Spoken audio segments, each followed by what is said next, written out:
Welcome to Think Orphan, the podcast for orphan excellence. Real talk with real people navigating the global orphan crisis. Welcome back to the Think Orphan podcast. Thanks again for being a part of the conversation. Thank you for your download.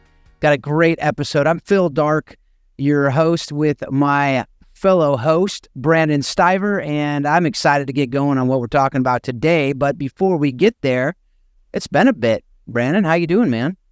I'm doing good. I didn't get to go watch. I'm going to go to my son's soccer game today, but his soccer game is about 30 minutes from Tacoma. Yeah. I know you just got to go watch some soccer games of your son, but you were going 30 minutes away. Yeah. So how was Hawaii, man? It was really cool. It was a great trip. We were able, as I've said, I never, ever thought, I was so grateful to God because I never thought we would have been able to have our family go on a trip all together to the Hawaiian Islands. As you know, the ministry salaries are not very, very good from the standpoint of Hawaii vacations with a family of 7. But when you get some Southwest points combined with a 40% off sale, combined with 2 of your girls at YWAM and one of your sons playing at Biola who plays against 3 Hawaii teams, that is the equation that made it possible. And by the way, a friend who gives you a house and a car in Kona. You can't, that's what makes it possible. And it was just such a gift. That's awesome. Family, to be able to do that. So I'm stoked on that. And it was cool. This, beautiful places, great. It's also really neat because Becca and I got engaged out there and we lived out there for a year. And so to be able to show the kiddos, all the places that were special to us, it was a really, really cool week. Really cool week. That's awesome, man. Yeah. It's great when all the stars align. So That's cool, man. Yeah. Well, it's cold. And I'm just going to drive, and I don't even think my son wants me to come. So a little different scenario, but it's soccer all the same, which is a sport you and I both love. We do love it. And the soccer was really secondary to that trip, as it is usually, even when we're going to watch our kids. It's just being there with them and being able to support them and encourage them, and obviously enjoy the sport we love. But there's aren't many times you're just going to cruise to a youth soccer game, or even a college soccer game for that matter.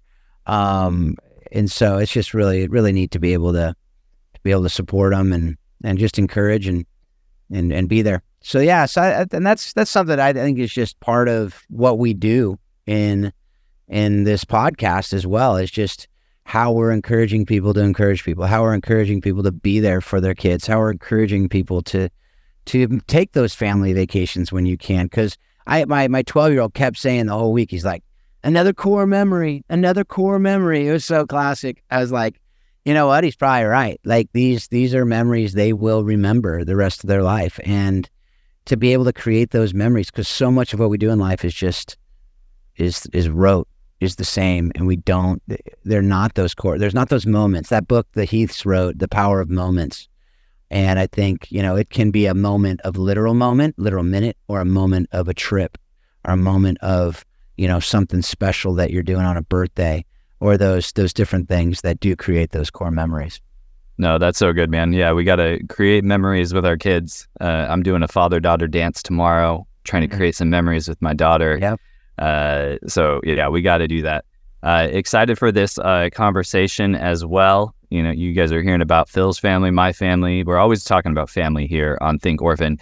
Really quick before we get into the show, I do want to just kind of say, when this releases, it's early November. It's going to release in like a week and a half from the time of me and Phil recording this. But we are already at about as many downloads in a year as we've ever had, which is kind of cool because still got a couple months left in the year. So while we are doing well in terms of downloads, we're not getting a ton of reviews. So I'm not guilting any of our, hundreds of listeners or anything.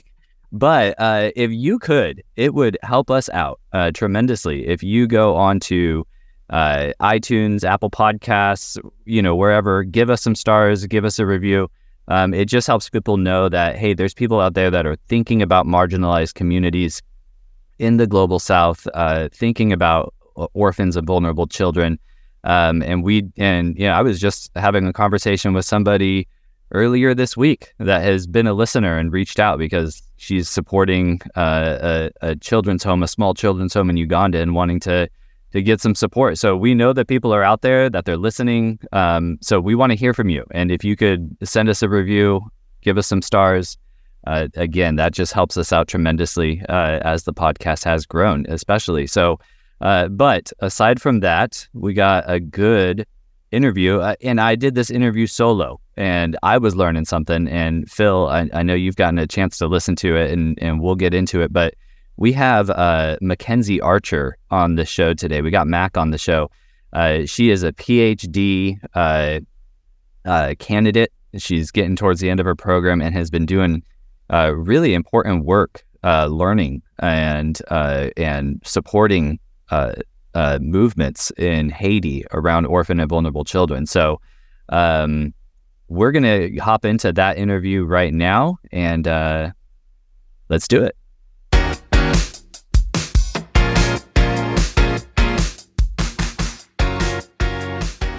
Well, Mac Archer, welcome to the Think Orphan podcast. Really excited to jump into your work today, but how are things going for you? Good so far. I'm currently on vacation, but definitely missing Haiti, always in my heart. Right. Well, a vacation in the fall is always a welcome opportunity. And obviously, you've been doing a ton of research lately for your doctoral work, and so a vacation well deserved. And I hear Portugal is wonderful. Mac, as we hop in, I would love if you could just take a minute and just introduce yourself to the Think Orphan audience and share, how did you become involved in work with vulnerable kids? Yeah. So, like you said, I am Mac Archer. I am a PhD candidate at the University of Tennessee. My degree is in anthropology, but I specialize specifically in human rights, and then with a focus predominantly on child protection and capacity development that relates to child protection. So I have been in Haiti off and on now for almost 16 years. That's crazy to say that out loud. Since I was a teenager. So my first trip to Haiti was actually on a short-term mission. And then the following 3 trips back would be with my church. And then on the 4th trip, I actually was volunteering and living in an orphanage. One of the ways that I kind of got into child protection specifically was during that time period of living at this orphanage. I began to notice some things that didn't quite add up, so to speak. Predominantly the fact that I had multiple parents coming daily to visit their children as I was listening to the staff at that orphanage, telling people that were visiting, like other expats, other foreigners that were coming, that these children have no parents, they don't eat regularly, we don't have any money to support them, please give us donations. That actually led to them asking me to terminate my volunteership early. And I can remember, sitting back on the plane to go home, I felt like such a failure. And I was like, something is wrong.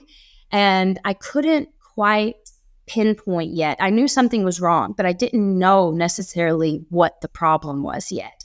So I came back and I actually picked up my first degree was in political science.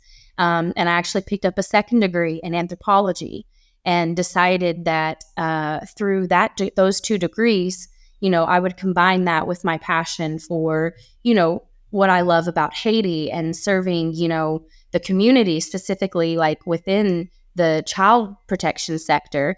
And I decided to write my thesis on the impacts of short-term missions and how, this approach that has been, the main way that short-term missions are conducted is actually quite harmful and negative. And once that was finished in 2015, or excuse me, 2018, I actually got linked up with an organization called Haiti Mama. And there I can remember vividly, like sitting on the balcony overlooking part of Port-au-Prince. And my friend was like, Mac, why don't you tell the story about the kids? And so that's where I started really diving into child protection, specifically within the orphanage system in Haiti. And that was the year that I got authorized to work with the social welfare department in Haiti, known as Institut Benoit Social Travail et Recherche, and it's also known as IBRS. That's just the easiest way. Most people who call it by IBRS. And so I was actually given authorization to work as kind of an extension on their behalf to interview children. And that led to taking their testimonies in some cases that Haiti Mama was working on at the time with Homeland Security that dealt with the behind the scenes and some of the more atrocious types of orphanage systems that were happening there in Haiti. A lot of sexual abuse, a lot of physical abuse, and a lot of like forced malnutrition. So the next 2.5 years were spent with Haiti Mama doing that research with them and IBESR. And that just has led to this research now. Yeah. Well, one of the things I really appreciate, Mac, about kind of how you're framing it, and one of the reasons I really wanted to have you on this show is, we regularly talk about, we'll say something like, scripture and research agree that kids belong best in family. And the reality is we shouldn't just say, oh, the research says this. We need people to actually go out and do the research.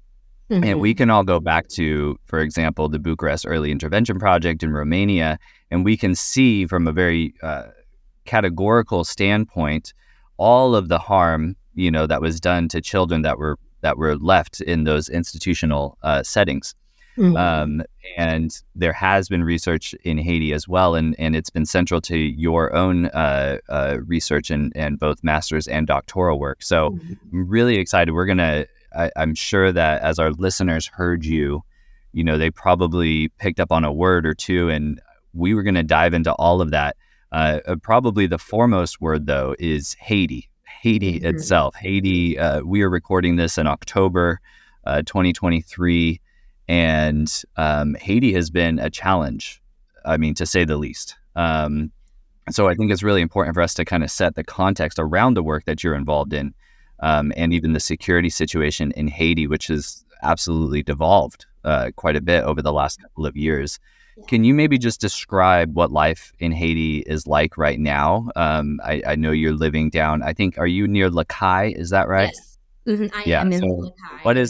What is life in Haiti like right now? And, what's the impact of this conflict and lack of governance on vulnerable kids? Yeah. So I always answer this question kind of in two parts because, of course, I get asked this question so much. Like, what is it like? Like, are you afraid? And the first thing that I want to say is, yes, there is definitely insecurity in Port-au-Prince. But I always like to remind people that Haiti is not Port-au-Prince. Haiti is Lacaille. Haiti is Jacmel. Haiti is Cap-Haïtien. Haiti is Jérémie. And outside of Port-au-Prince, and even just within the zones that the insecurity is highly active, predominantly speaking about the gangs, that, of course, is having a major impact in like shockwaves to the rest of Haiti.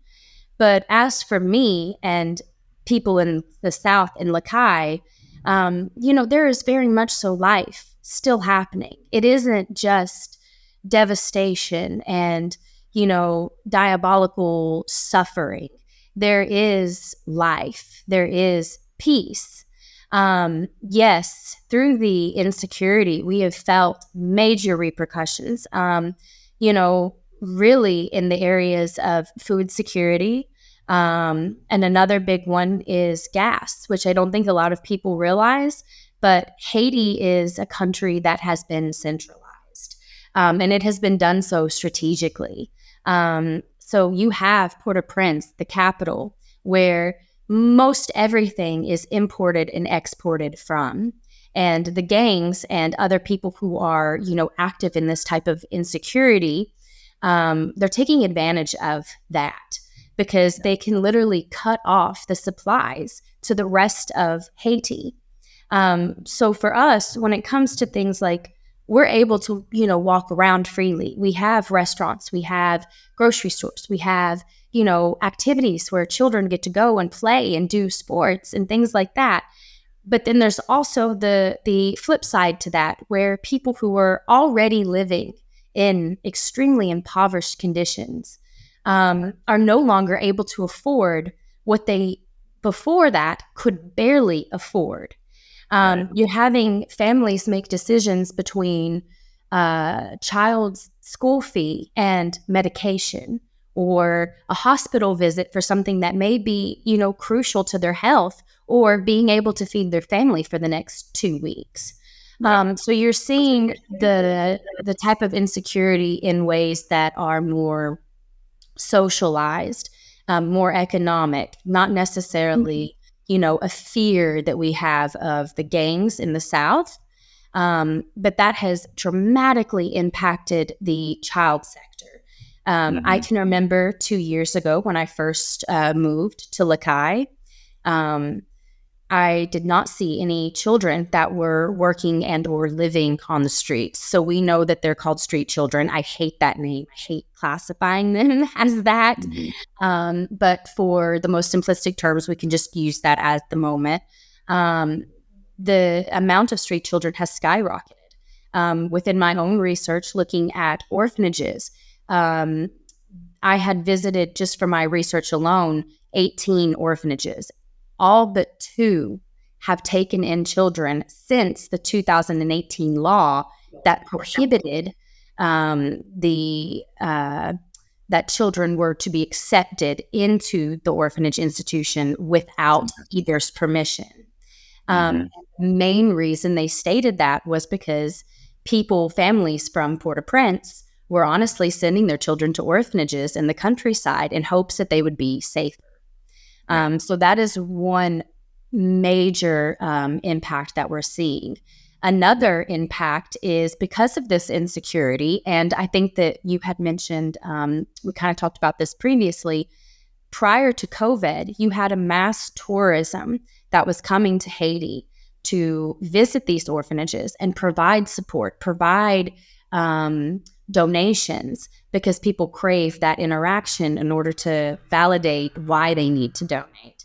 And all of the orphanages that I visited for my research, every single one of them said that if it was not for NGOs like the World Food Program and other various, like Save the Children, other various organizations supporting them, they would have no food for their children. They would have nothing. And we're seeing a mass increase in malnutrition within the orphanage systems outside of Port-au-Prince, because there is that lack of transportation, that lack of access, and the inability, even when they may have access to those, the financial inability to obtain things as basic as food for a numerous amount of children. Right. And I appreciate even how you kind of juxtapose some of the differences between what it was like before COVID versus right now. We want to always be careful, because we do understand that orphanages are not a monolith, but we also understand that that they are that they're not the best for where a kid should be raised. And of course, if you talk to a lot of people that have engaged in orphanages, it's often a very kind of small set. Maybe they're very invested in one children's home and they've visited a few others. But for you, I mean, you've been in upwards of 100 orphanages in Haiti, I think. I mean, quite a large sample set. Can you just describe, what does that situation generally look like? And you can say, pre-COVID versus now, or government collapse versus now, or however, but how would you describe it based on this pretty large sample set? Definitely would say that, like you had mentioned, people come and it's like they get fixated on one place. And I think that oftentimes people who are visiting orphanages forget that these are not, government supported places. These are institutions which rely upon donations solely, whether it be from their own community, which many of them now, post-COVID, especially since 2022, with the rise in insecurity, are often reliant upon their own Haitian community to drop off food, to be able to bring people clothing so that they can just, have clothing and donate that. To be able to accept children for free at school by talking to the principal, because the orphanage can no longer sponsor a child like before. And of course, there is, like I had mentioned previously, a very, very high increase in malnutrition. In the South alone, I know that EBERS is working towards shutting down at least 20, I believe, orphanages that are all code red, where they have reports of malnutrition in every single one of them, as well as physical abuse. So we are seeing a shift towards the government trying to address these issues. In Port-au-Prince, it's just not possible because the government cannot even get around to some of these orphanages. In the South, thankfully, there is better structure. And because of that security, there is the ability to address these types of needs. But when you see, like for instance, when I worked with EBERS in the South, they had not even been paid. The staff hadn't even been paid in 8 months. And they're still getting out and working and doing. But to what capacity, to what ability are they able to actually make an intervention? Because they are also reliant upon donations, essentially, and other organizations. Are you describing the IBSR that had not been paid in 8 months? So like the government social workers are not even paid. Oh my gosh. Okay. Sorry. Keep going. I just want to make sure. No, it's unreal.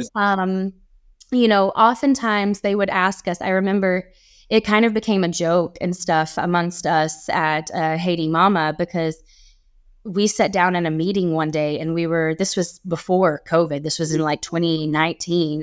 And they looked at us and they said, we have many, many projects that we need to work on. And we're like shaking our heads and we're like, yeah, absolutely. We are so excited to work with you. And they were like, which means you have to fund it.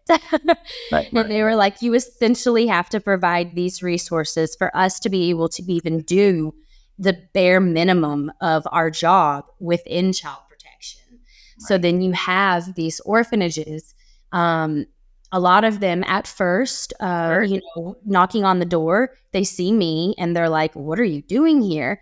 Oh my gosh, we have a visitor. We have, somebody. And I'm like, no, I'm actually with EBERS. And they're like, oh, no, what are you doing here? We don't want you to see this.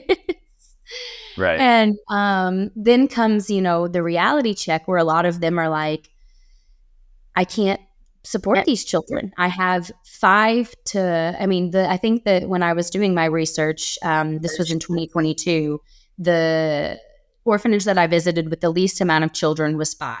The orphanage that I visited with the most amount of children was upwards to 300. It was insane. And none of them were able to support the needs, even the most basic of needs of every single child there. Not even talking about the emotional and the physical needs, but just, being able to provide food and education and proper living standards for them. So yeah, it's definitely been a massive challenge that has, evolved into very dangerous situations for the children that are in these institutions.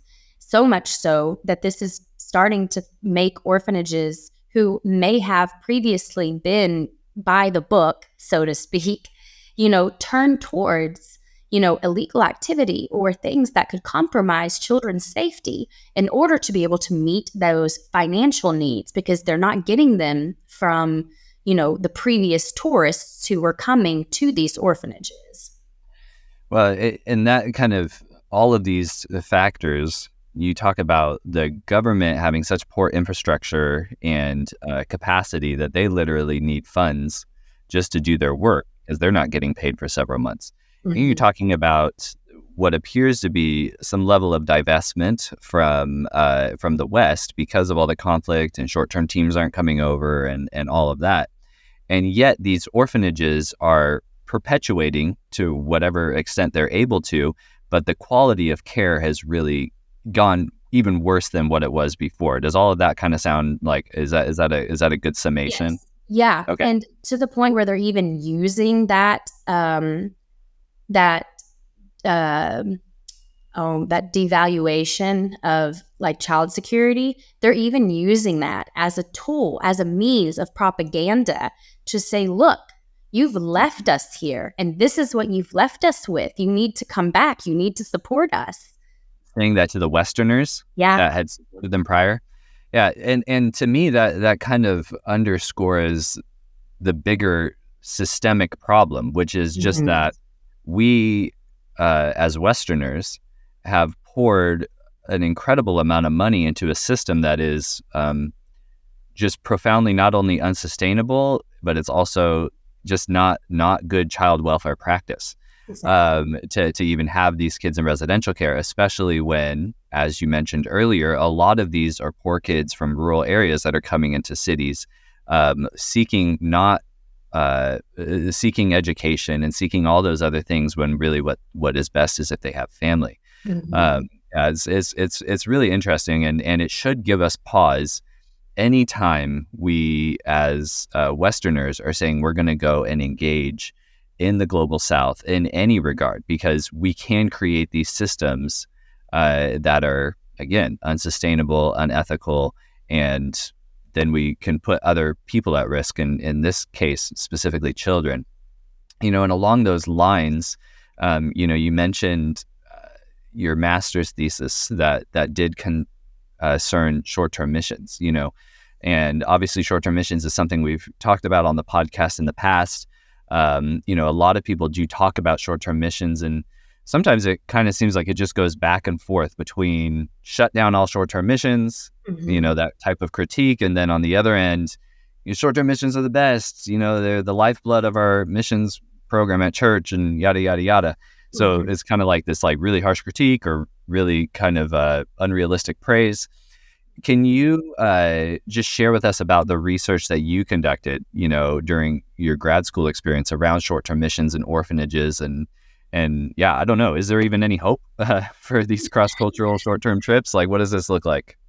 Yes. So this, I hope that I don't spend too long answering this question, because I feel like it's a long thesis. Yeah, don't read us the whole thesis. Worth of classwork for this. Right. Just give us the questions. Yeah. So the summary of this is, it's very much so understood that besides the outliers of this, people participate on these trips with the best of intentions. In fact, that's what my thesis is called, good intentions. We have, to the best of our abilities, we are told biblically to go out and make disciples. But I think that gets maybe jumbled up a little bit, and there's kind of this shadowing of the real purpose of that, where engagement doesn't necessarily mean, an absolute intervention. You have, for instance, during my master's thesis research, there wasn't a single team that I wasn't following that had somebody with an actual skill set that could have used and been beneficial. Predominantly, it was teenagers or people that were just like, oh, I want to go and visit Haiti and love on children or love on the community. And things like that are great in theory, but I always ask people, and I'll tell the story that I had written actually in my thesis. So we'll call this man Doug. Doug came to Haiti, and he was staying with us at the compound at Haiti Mama. He was a pastor, and he actually had adopted a young girl from Haiti, him and his wife, when she was 15. Her backstory is just insanely traumatic. That's a whole other situation. But they came back yearly after that in order to volunteer and kind of work at various orphanages as a way to give back for what they saw was getting a daughter. So I remember one day Doug went out with his family, and they were painting a church, or an orphanage. Excuse me. They were painting the church on the orphanage compound. That's what it was. And he had been there previously about 2 years prior to that. And he had apparently painted a mural. And he got back, and we had been going back and forth. I wouldn't say that we were friends. This whole trip, I was kind of like, what are you doing? Like trying to really get him to be, more thoughtful and self-reflexive about his position there. And that day he came back to me, and he walked into the living room and just started sobbing. And he was just in tears. And he was like, Mac, I understand now what you're saying. And he was like, I went and I visited this orphanage that my wife and I had been to 2 years prior. And I had painted this mural. He's like, I'm not a painter, but I was so proud of this, that I could leave a piece of me in this orphanage. I was so proud of me. And then he goes, and I came back to see that it had been painted over. And when I asked the staff, they looked at me and they go, well, we have teams that come about every 3 months to paint. And he realized in that moment that the trick wasn't necessarily about what he could do for the community. It was more about how he felt doing that and the self-gratification he got from doing that. And it was only until he realized how, basically how unuseful he actually was there that he really started to say, what am I doing here? Because me painting a mural is clearly not benefiting the children at this orphanage. This was something that he took personally, and he kept asking himself, well, why did I feel so bad about seeing that being painted over? And then it clicked to him, and that's when he started, really like being upset. And he was like, I realized that trip was never about the children, or never about giving back to a country that gave me a daughter. It was about how I felt in those moments, because it made me feel good. It made me feel like I was doing the Christian thing. Right. And, it really impacted him, and it really impacted me. And since that, I believe that him and his church have stopped. They do some still support stuff at various places, because I think that they understood that to cut that funding would also be detrimental to the children within those facilities.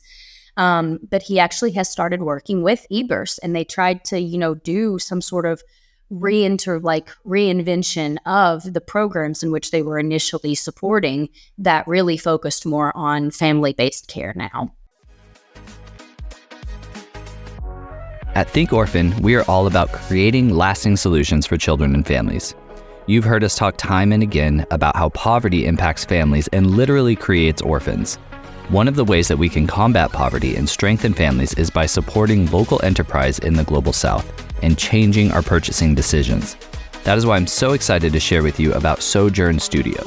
Sojourn Studio empowers young women and moms on the Thailand-Myanmar border through dignified work as they handcraft beauty to rewrite stories and lift communities. Women earn fair wages, educational scholarships, savings funds, health benefits, and maternity care. Beyond their ethical production and the opportunity to strengthen families, the jewelry itself is truly beautiful. I value fair trade products and have gotten my wife multiple pieces of jewelry from Sojourn Studio. She loves wearing them, and we love knowing that the purchase made a difference for families in Southeast Asia. With Christmas coming up soon, get your loved ones something that they will enjoy and wear with pride. Click the link in our show notes or visit sojournstudio.org to start shopping. Well, and I really appreciate that story, Mac, because one thing that I have seen over and over again is the engagement from the West that is not good practice, and probably even the engagement from the West that is good practice, it is often undergirded by emotion more than anything else. Absolutely. It's not intellect. It's not, we can even as believers, we can go to scripture and say, well, I'm just doing, James 1:27 or whatever. But James 1:27 can have a myriad of applications. Exactly. It doesn't have to mean Exactly. you have to go and be at this orphanage, which, by the way, the orphanage doesn't have any of the widows, which is what James 1:27 actually says. But it is rarely like, oh, I was convinced by this research, or, oh, it's because of my, faith and my belief in the Word of God. Like, it is often just undergirded by emotion. And what took place for Doug was a disruption that was like an emotional disruption. Like you said, Absolutely. He came in bawling because he had wrapped so many emotions into what he viewed as service and a piece of him and giving back and all of that.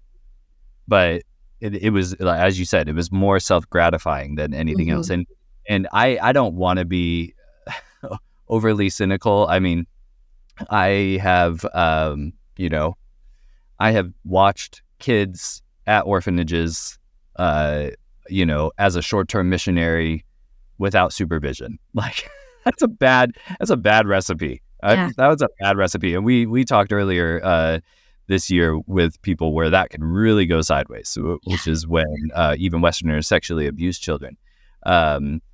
But so this is no shade at Doug or anybody else, but we do need those disruption pieces.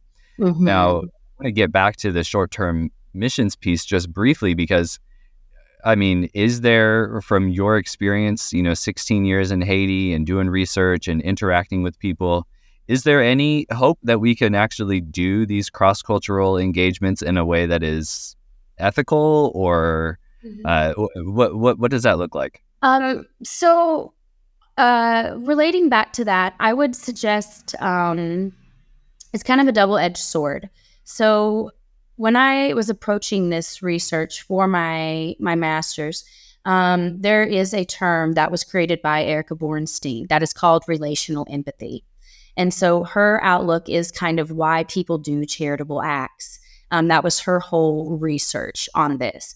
And she came up with the term relational empathy that describes the fact where, obviously all of us can have empathy. Of course, we understand that things are terrible, but with relational empathy, or that things can be terrible for someone else. But the relational empathy that she brought in was this component of, you understand that not only is empathy about a situation in which you yourself would never want to be in. That's why you empathize with somebody. But the relational aspect of that is that you as a Westerner is not likely to ever be in that situation. So she kind of brought that into her research, and I took that and created my own term, which I call accountable empathy. So how do we take this idea of understanding our position as Westerners, as people coming to do these jobs, these acts of service, and how can we be held accountable for them? The best way is, of course, number one, knowing the background and the history of the community and the context and the country in which you want to work within. And then number two, and putting it, just bluntly, if you don't have a specific skill set and you're coming and you're building houses, or you're doing childcare, or you're doing this, you're doing that, you are essentially taking opportunity away from the community. You are essentially depriving that community of socioeconomic and political livelihood. So there, in one sense, I know people always ask me, they're like, well, what would you approve of? Things like medical missions, I've never had a problem with because, it's understood that they're not only there to perform a service in which may not be obtainable or accessible in that condition, but they're also able to train people who may not have that knowledge, and they're able to provide something, a skill set that can later on be self-sustainable without continuous help. So when it comes to people, though, that may not have a specific skill set, honestly, I tell people, what is the point? Why not just be a tourist? If you really want to go and love on people, be a tourist. Engage with the local community. Don't get yourself in, those, I'm sure you've seen it being in Tunisia, those little trucks that have like the back end that's been turned into what looks like a cage. So it's like you don't have any actual contact with people until you're giving them something. Right. And one of my best friends in Haiti, his name is Jimmy. He is just an amazing human being. He told me something when I was doing this work that I will never forget. And I was actually sitting at his restaurant one day, and I was going to pay for food that was at his actual restaurant. I was like, you're providing me a service, blah, blah, blah.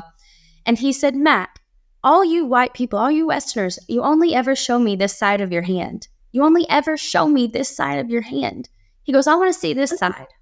I want to see what happens when you turn that hand over and you show me the side that is receptive, that accepts and is okay to be given things, not just coming with a perspective of give, give, give, give, give. You can also be here to receive. Yeah. And for me, I think that the best way that we can approach these kinds of trips would be like cultural trips, where you can interact. Of course, you can interact with the community in a faith-based and spiritual way. Absolutely. But doing so through a tourist lens, where you're not coming necessarily to do something. You're there to learn. And to have churches, set up collaborative trips where maybe you get to sit down and talk with the community one-on-one. Maybe you have focus group discussions as to how best your church and your group can support a long-term type of development, a long-term type of sustainability within that community, and letting the community take the front seat, letting them be the drivers of these types of trips that tell you, okay, we want you to come here and we're going to take you to the most beautiful waterfall, the most beautiful 200-year-old architects and sites and attractions. And we're going to teach you about our country the way that we see it.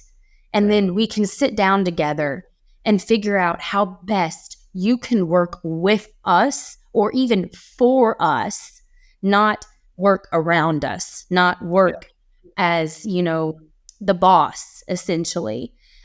So for me, I think that when you don't have a specific skill set that is required, the best thing to do is be a tourist. I mean, I have learned more in Haiti just going on my own and living with my friends and exploring and going out and meeting new people than I ever did on a mission trip. And I think that a lot of that, too, is because within this trip, these concepts of the way that they're conducted, we have a mindset that we know what's best because this is what's been done and this is what is sustainable for us on our end. We're only ever showing this side of our hand and we're comfortable with that because we don't know the difference. But what would happen if we actually just sat down and was like, what best do I need? You don't need me to go and build a school. You want me to sit and sing in your choir. You want me to play guitar because your guy is sick this Sunday. You need me to help stay after and fold up the chairs. Those are the types of settings in which relationships can truly be built that are long-term and have a comprehensive rapport between showing people both sides of your hand. Right. Yeah, no, that's good. So are you saying that as you are currently a tourist in Portugal right now, that you have not visited any group homes or anything like that? No, I do not think that the government would authorize me. No, they would not. No, they would not. And I've worked in foster care in California. They don't authorize it here either. No, that's a little too key of me. But no, that's really important. It's okay to be a tourist. That's probably a good thing to for a lot of our listeners to think about. Yeah. Sorry, I just wanted to add one more thing. but like also taking away the fear component. I think that when we go on these trips or we conduct them, there is almost like an otherness, a distance between those we serve, because we look at ourselves as those who are giving. And as tourists, you can literally be like, oh my gosh, I'm literally lost. Like, I'm lost on this street. What do I do? And you just ask somebody and you're like, I'm trying to go see the Citadel. And they'll be like, up there. And the next thing you know, you start talking to them and you get to know about them, about their lives. And people, especially in Haiti, are much more receptive to a conversation that doesn't make them feel like they're some dangerous, savage community. They like to be humanized just like everyone else. And I think that sometimes these trips can very much so dehumanize the community in which we're trying to target. Yeah, no, that's really good. And really good things for us to walk away with. I want to go back to something we were talking about earlier, which is the emotional piece. In your current doctoral work, you do discuss emotional labor. This is, I know you were at the Haiti Family Care Network or presented there at least, the Better Together conference not too long ago. And I was able to listen to your presentation and I thought it was interesting. Because I, teach on issues around children at risk, we're always, or I am always really sensitive to anytime a kid is needing to work. Now, when we talk about labor in general, child labor is a reality. In a lot of countries, child labor, it's like either the kid's going to work or the kid's going to school. And we know that if they're able to go to school, then that bodes well for their long-term future. But it is interesting when we think about kids in orphanages as doing any form of labor. And in your work, you're pulling on other scholars that have discussed emotional labor. But can you maybe just explain what that is? What is emotional labor and how does it apply to orphans and vulnerable kids? Yeah.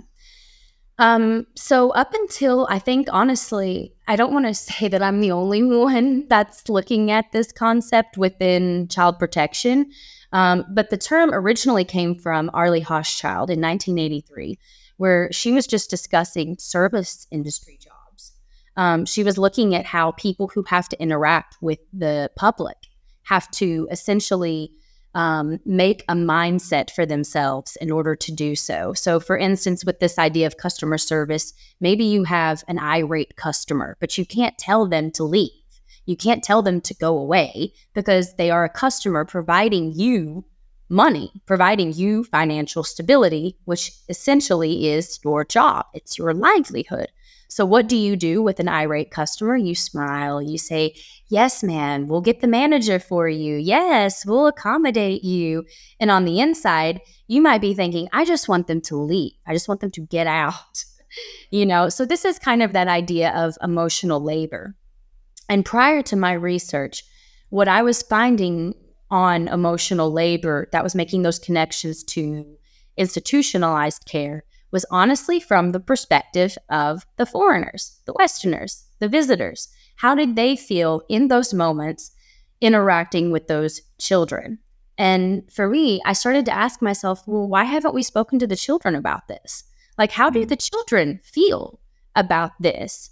So when we think, like you said, of kids in orphanages, we're not thinking of labor. Or when we think of labor, we're like, okay, that's the kid that has to haul 3 buckets, 3 gallons of water, back and forth each day. That's the kid that has to clean the whole house.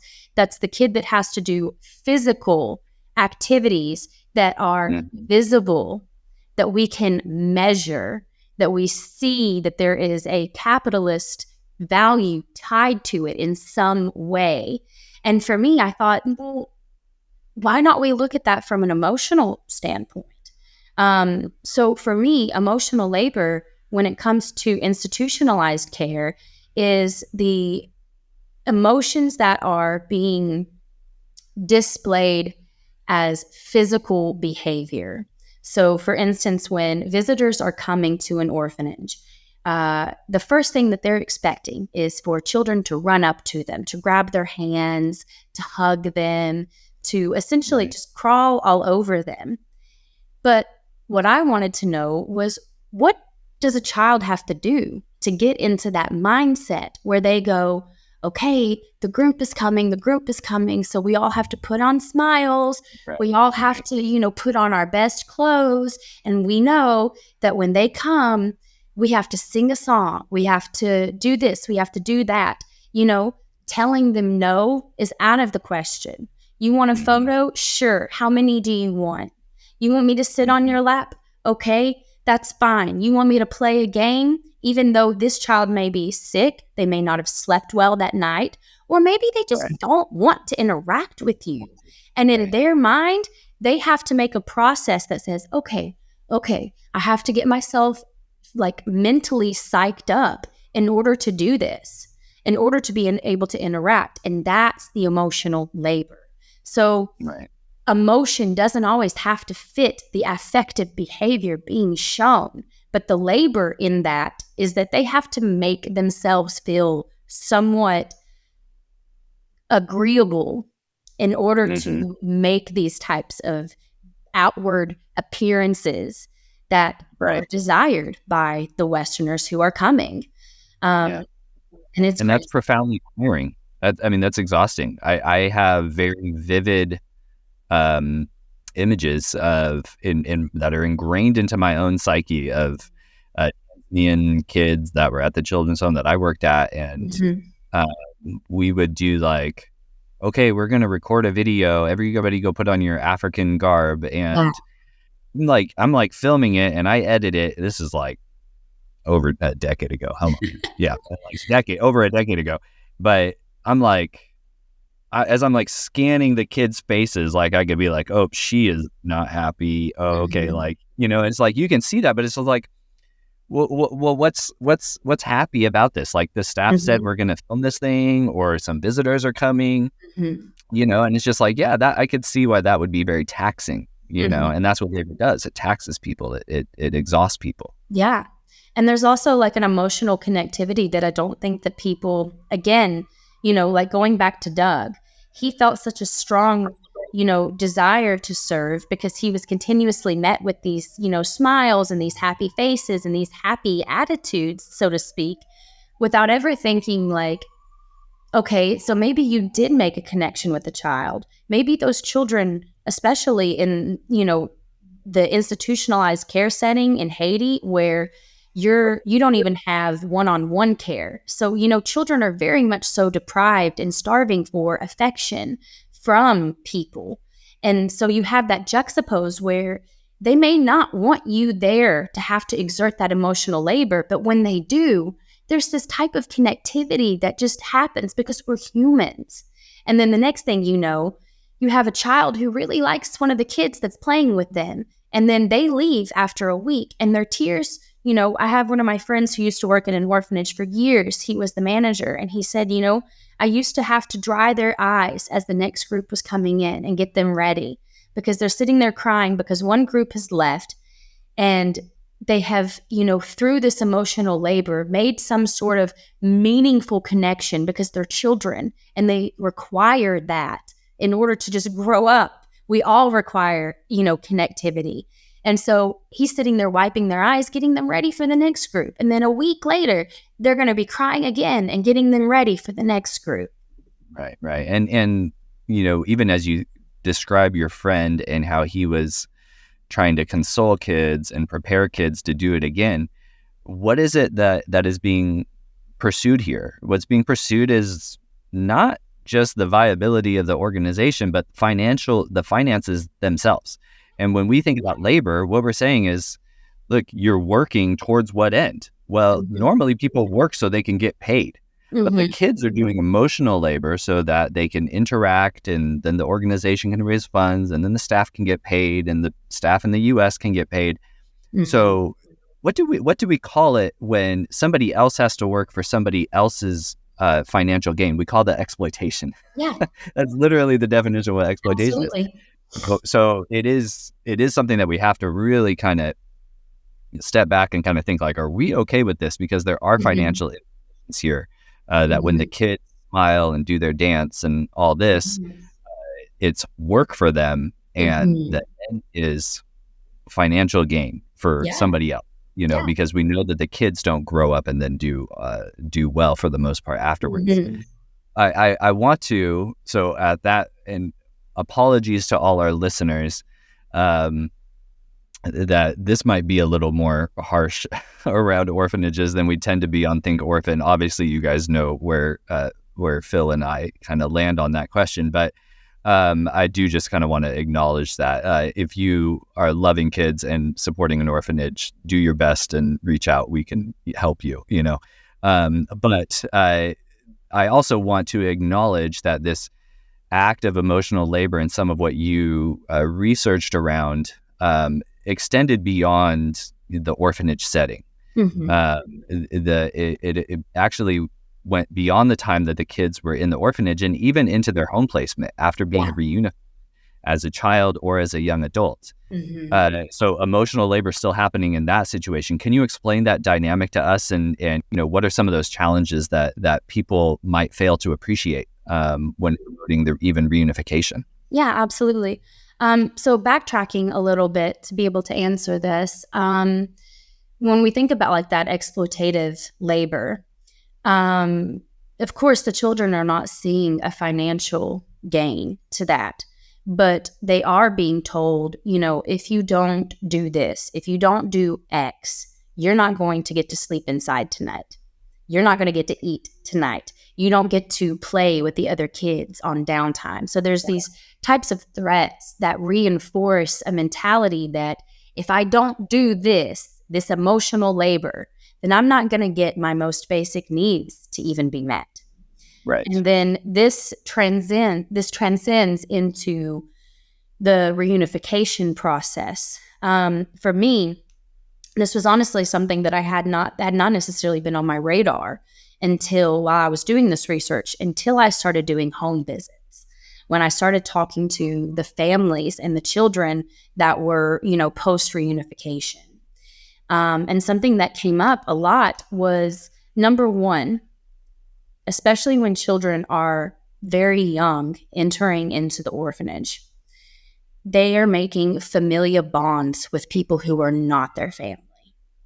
And then they come back to a family where maybe they've only seen them once a year, if that, because their family does not have the financial means to come and see them and visit them as often as they would like. So for these children and for the parents, it's like you're living with strangers all of the sudden. So for the kids, what do? They revert back to an emotional labor to ensure that their position in the family becomes solidified. That, as me, I can remember, I'm sure you do, and all of us, when we were teenagers and stuff, I talked back to my parents. Like, I had no problem being like, I have an opinion about that. But one of the things that I noticed, especially with the older kids who had grown up really most of their lives in the orphanages, they were terrified to say something or to speak out against their parents.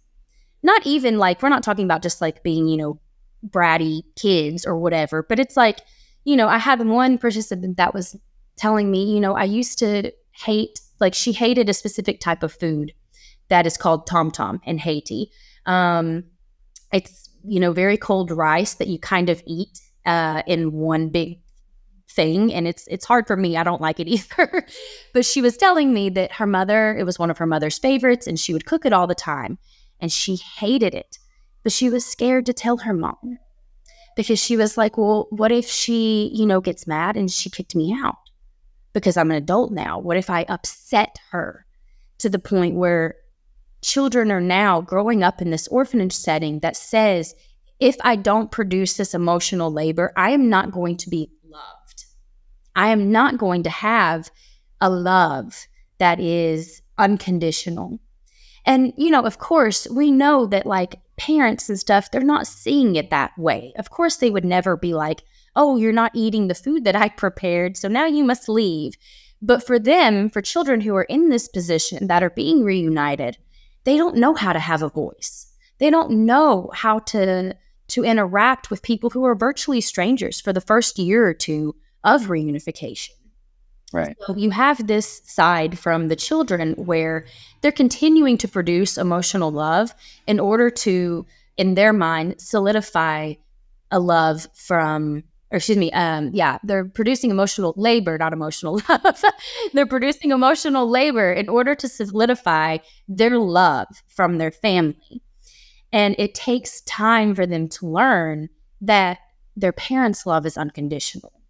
But then, I kind of saw that and I was like, I have seen this, prior. This didn't really shock me that much. But what really, hit me like a big red truck, honestly, was the emotional labor that families start, encompassing when their children are brought back to them. Because many of these families have, and it's the first thing I always tell them, you don't need to be embarrassed. You don't need to feel like you have done something wrong.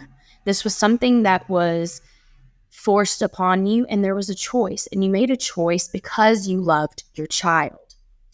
And you're seeing I'm seeing a lot of parents that will end up doing emotional labor, not even realizing, because they have these feelings of guilt, of shame, of, dishonesty, where they feel like they have, lied to their children or, abandoned them.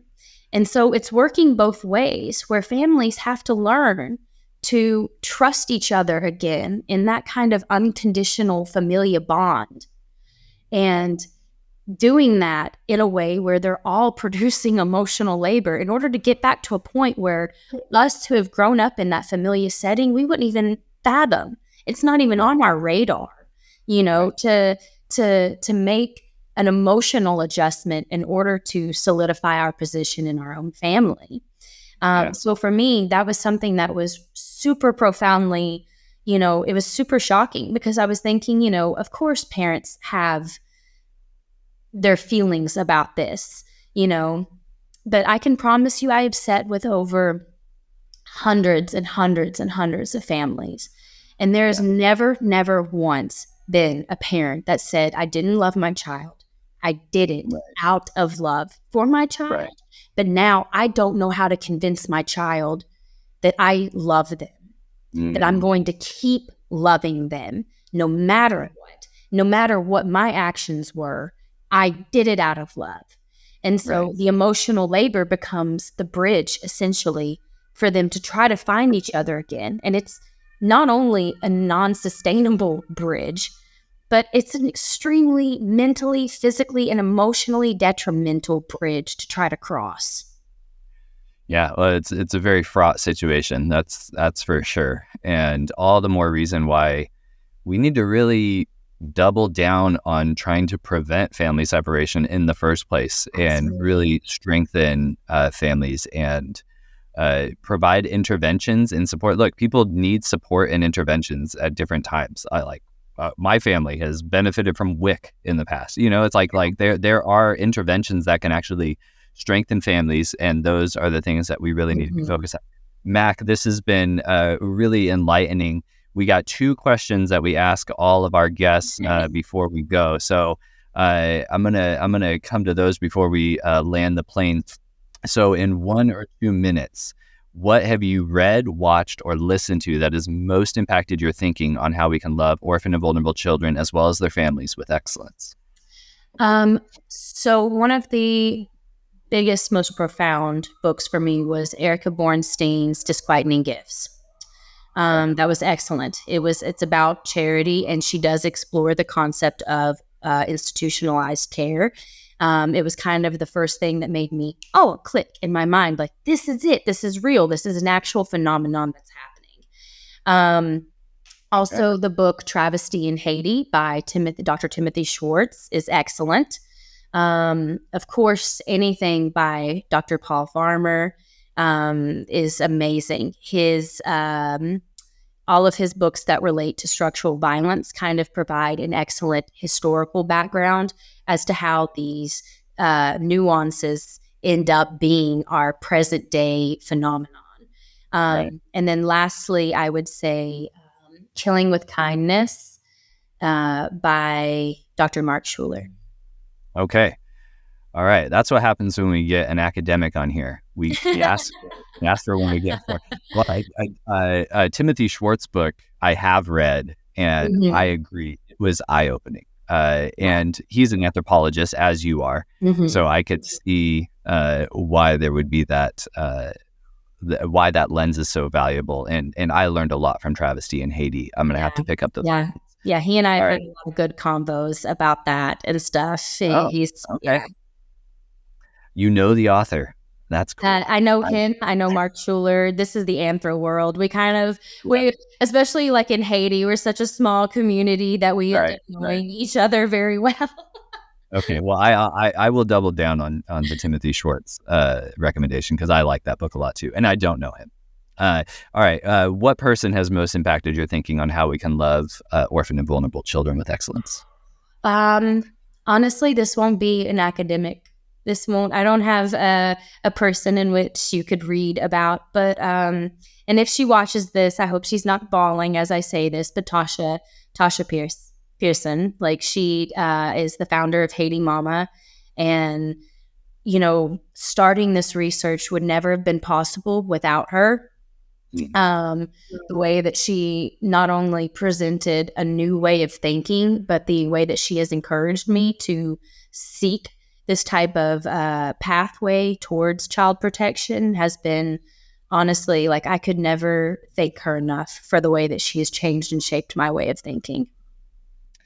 Well, that's awesome. Yeah, it's always a journey, and it's good to journey alongside other people. So, Mac, thank you so much for coming on Think Orphan and for sharing. Yeah, it was a blessing to just learn from your work and your experience. And yeah, thanks again. Yeah, thank you.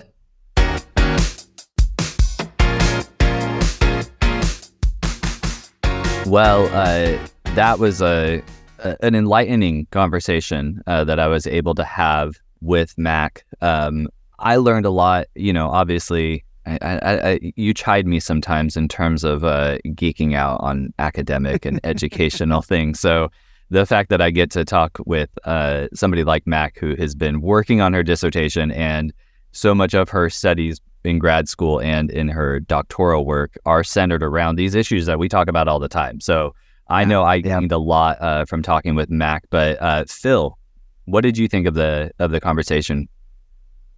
Yeah, I thought it was great. I laughed. I'm laughing at that because I was thinking, oh my, you're like, this is the intellectual recommendation match for Brandon Stiver. Like this was awesome. And what's funny is like we joke about it, but I actually have a doctorate, even though we never talk about it. It's just it's not a PH doctorate. It's a J doctorate, but that's all right. But I thought it was a great conversation. There's so important issues. I had so many flashbacks, the things that we used to do at La Providencia, as far as we did summer teams, we did short-term teams, and we changed the way we did them every year based on the feedback, like especially when I first started, because I knew about all these things, and I knew, reading When Helping Hearts, reading these other books, talking to different people. There was so much I was obviously researching all around the world. And so I'm like, man, we cannot be making these same mistakes, but there is good. That's why we always ask, what is the good that can come out of short-term trips? Obviously, she started on a short-term trip. So this is now someone advocating for best practices who started on a short-term trip. So we can't just say throw the baby out with the bathwater, right? So what does it look like? And so we had these debriefs. And I remember 2010, 2011, I started in 2009. So that when I'd go down at the end of the summer and I'd ask these questions of, what were the hard parts? What were the things that didn't go well? And I heard, I remember one story in particular, I'm not going to get into all of them, one story in particular, one of the kids, because back the first year or so, we had teams go into the homes, kind of showing them the homes and touring the homes and whatever. The kids would we never said to the kids, you got to do a song and dance or whatever, but they felt that not performing as much as just connecting with brief connections with more people every single week. And they would connect, not deep, but as deep as you can in a week. Right. And at the end of the summer, one girl in particular was like banging her head against the wall after that she didn't have that stimulation of the teams. And we're like, okay, teams don't go into the homes. They don't touch the homes. You know, you can go and do stuff, you know, do different things. But so much of it was, how can we build relationships, you know, with the teams? That was always my focus anyway. But I thought, oh, relationships with the families, that's cool. But what we didn't think about is just those, and especially those first few years, because some of those kids had only been in the homes for a relatively short time, a year or two. And so that's one side of it. The other side of it was the team side. I would go and talk with the teams. And there were teams that were coming down. All they were doing, they literally flew to the country, went to the hotel, went from the hotel to the site, built some stuff, and they weren't contractors. They built, you know, the home, or they built the medical clinic, or they built something, and they'd come down and they'd do that team. There were 6 or 7 of them. And I said to them, and then they come back to the hotel, eat dinner, and go to bed because they were exhausted from working all day. And most of them did not work jobs that were manual labor jobs. So they were completely wiped out. And so I said to them, why are you doing this? You know, I said, what do you actually do at home? And one of them came in and started the franchise, helped the franchises of McDonald's start. And he's like a total business guy. And I said, have you thought about coming down and helping start businesses down here? He's like, no, I never thought about that. It's like, you'd be a phenomenal consultant. What do you think about that? And he's like, I never thought about it. Right. And I said, and how much are you actually spending time with the community, with the workers, with the employees, with the parents, with these different people who are, you know, we don't really do dinners. You know, I suggest this, you know, the rest of this week, don't work as much building. If you don't build at all, that's fine.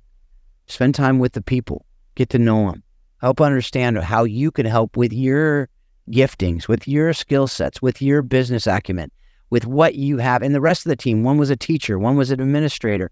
I'm like, we have needs, all these needs. You can come in and consult. So he's like, I'd never thought about it. So the rest of that week, they did that.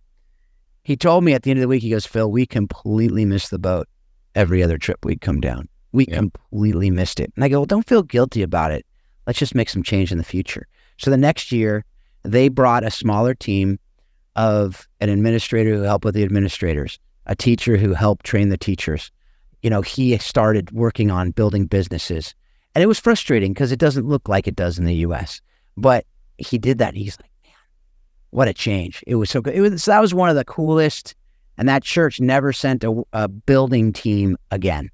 They always sent teams based on our relationship, based on what they knew they could help with. And that was something that I think was so important that came out of that conversation with Mackenzie as well, is, you know, don't just come down and do stuff. Right. Come down. And if you want to come down and build friendships. Yeah. As you would with your neighbor. Totally. As you would with someone down the street who, you know, someone, you know, if you moves into the community. Right. You don't just go in and go, hey, can I help build your playhouse? No, you say, hey, let's have dinner. Yeah. More to our house. Yeah. So I love that receiving too, because that receiving is something that I've said sometimes the best thing, and sometimes it could be the only thing you do on a trip, is receive, because it gives the other person dignity, gives the other people dignity, it gives them that, it doesn't give it to them. It reminds them that they have it. Sure. Yeah. Right. I know what you mean. And so anyway.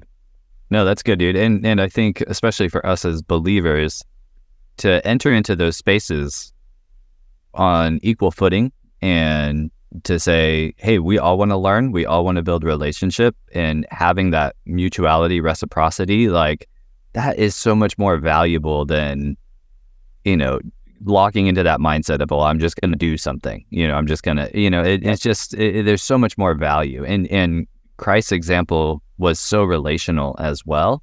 So, I mean, we talked about so much with Mac, and, you know, of course, the reality is a lot of stuff that we do, and even stuff that she's kind of highlighted, it does need to stop, you know, there are some things where it's just like, yeah, we do actually stop certain things as well. But at the same time, you know, we live in a globalized world. You know, all these multinational corporations, they know how to kind of build these supply chains that go international. we should be building relational, chains that also go international, especially because we, as followers of Christ, we are in a global, family that stretches beyond borders, and exactly right. And God, is calling us to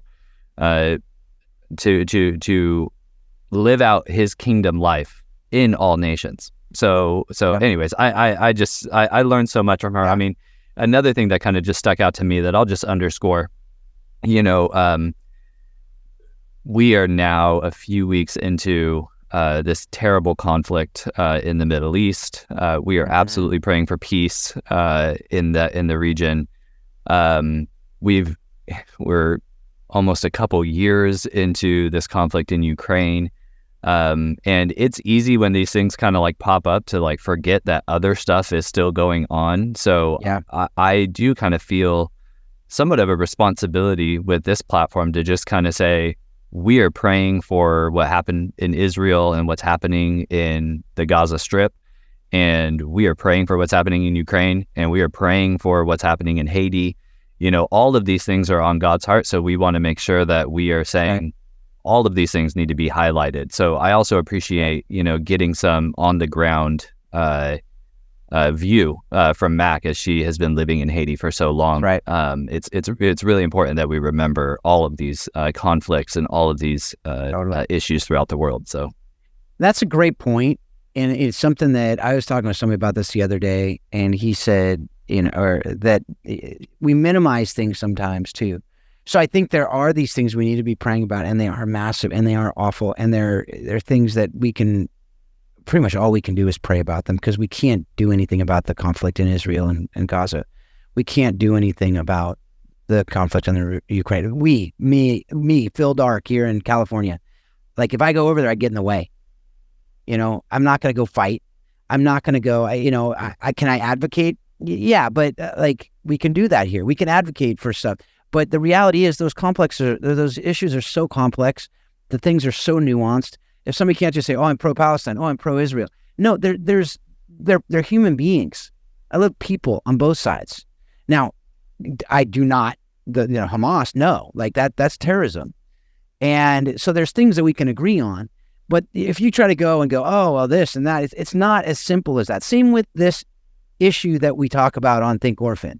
It's so nuanced. But there's also things that are going on everywhere. Honduras, U.S., Namibia, Tunisia, everywhere. Every country has issues. And so it reminds me of when my friend, his daughter had leukemia when she was 5. And it was the church we were planting in Atlanta back in 2002. And I was in a Bible study with the pastor. And I remember almost every week somebody would say, I know it's not what you're going through. It's not nearly as bad as that, but my daughter's sick, or I have a family member who's going through it. And he stopped him every time. He says, hey, stop. You are still going through those issues, and they are still major issues. Just because it's not as big as my issue doesn't mean it's not a real issue. Right? And that's something that we got to remember too, is oftentimes, because when the news cycle has to go to the shiny object.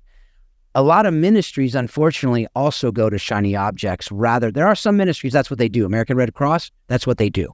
But we got to be focused on what God puts us to, not the shiny object. And that's something that is so important in the work we do, to be able to focus on what we have in front of us, what God's given us, because those issues will not go away when something else happens, and they're not just going to be taken care of if we do a little bit of work and then go somewhere else. These are legacy issues that if you can't commit to the rest of your life doing something in a particular place, if that's what you feel called to do, then I'd say just let somebody else do it, and pray for that person who's that right person that can be there for the long game. And it's not that everything you do is not like, so anyway, that's good, man. But yeah, so that's something that I just thought of when you were talking about that, because these issues are so important. And I mean, I could talk for 3.5 hours about that, all the issues that she talks about in that interview. Right. But I know we got to bring this sucker to a close. So yeah, well, yeah, and I think suffice it to say, we need to pray more And for the things that are within our control, we need to do better and keep learning. Yes. So, and that's obviously, that's the standard approach for the Think Orphan podcast. So anyways, speaking of learning, Phil, you maybe got a quick recommendation for us. I know Mackenzie loaded us up and I gave an amen to one of hers, that book by Timothy Schwartz, which was really eye-opening, but you weren't on the show, and I think you might have maybe a good one for us as well. Completely different. It's not even related to, there might have been an orphaned or a vulnerable child in the book, but it's called Boys in the Boat. And the reason I want to recommend this, it is the best, I will say it's the best sports book I've ever read.